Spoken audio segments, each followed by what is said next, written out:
tó mo kí gbogbo ẹ̀yin akẹ́kọ̀ọ́ pé ẹ kú ọjọ́ mẹ́ta. How are you doing all? This is Ọ̀gbẹ́ni Taiwo. I know you must have missed me. Anyways, our first class today is about the kitchen utensils. Àwọn nǹkan ilé ìdáná. Alright. The objective of today's class. Lẹ́yìn ìdánilẹ́kọ̀ọ́ ti èní, I expect you pupils to be able to name all the items I'm going to show you. That is, kẹ́ lè sọ orúkọ àwọn àwòrán tí màá fi hàn yín ní èdè Yorùbá. Kẹ́ ẹ dẹ̀ tún lè dá orúkọ àwọn ohun èlò tí a máa ń lò ní ilé ìdáná, that is kitchen.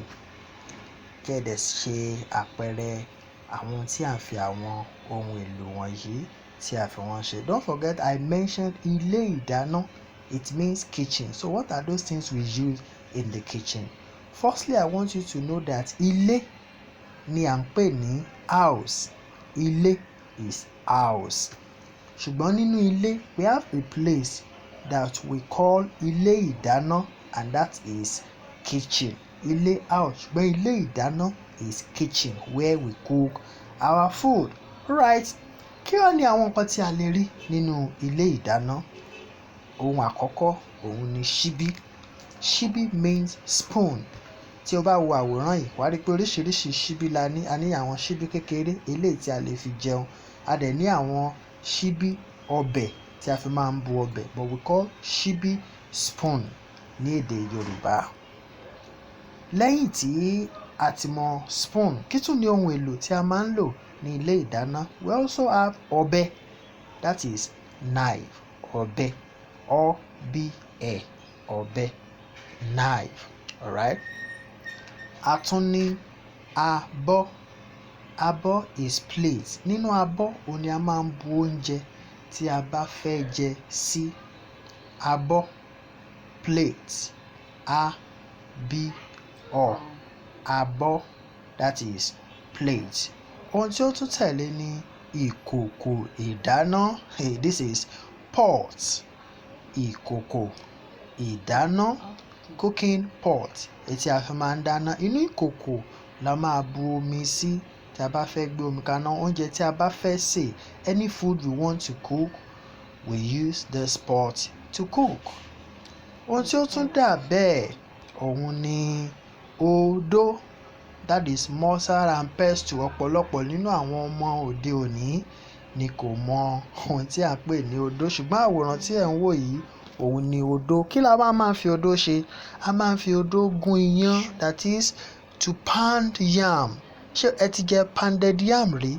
Pounded yam, ohun tí a fi ń ṣe pounded yam leléyìí o.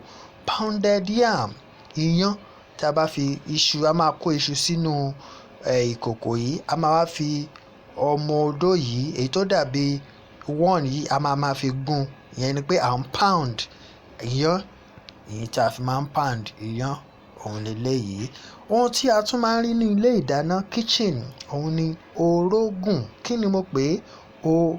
Orógùn. A máa ń fi orógùn, a fi máa ń turn oúnjẹ. A fi máa ń fi, kí ni mí ní turn yẹn? Yí. Tí a bá fẹ́ yí oúnjẹ, bóyá a fẹ́ ro àmàlà ni o, a fẹ́ ro ẹ̀bà ni o, a fẹ́ ro sẹ̀mó ni o, a fẹ́ ro rice lórí iná ni o, we use turning stick to turn it on fire.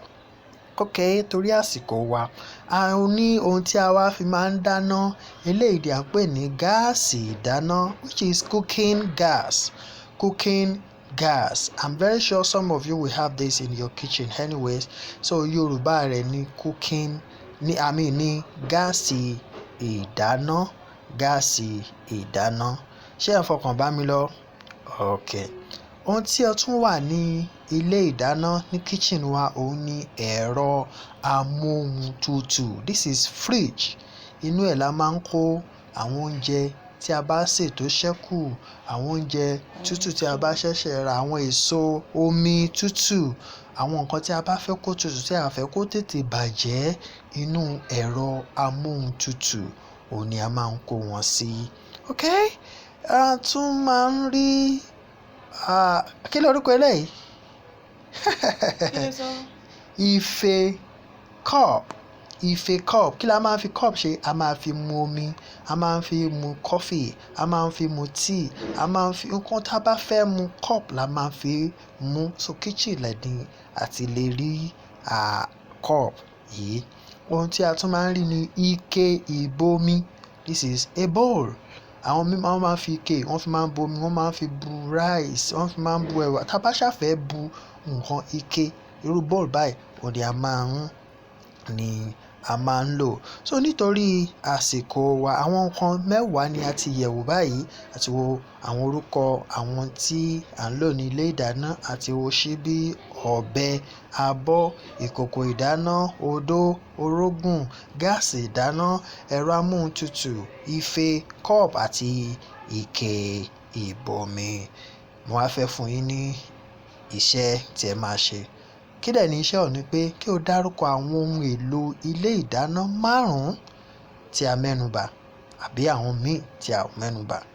Ìyẹn ni màá kọ́kọ́ béèrè. Mo fẹ́ kí o fi ìdáhùn rẹ ránṣẹ́, kí o fi ṣọwọ́ sí page yìí.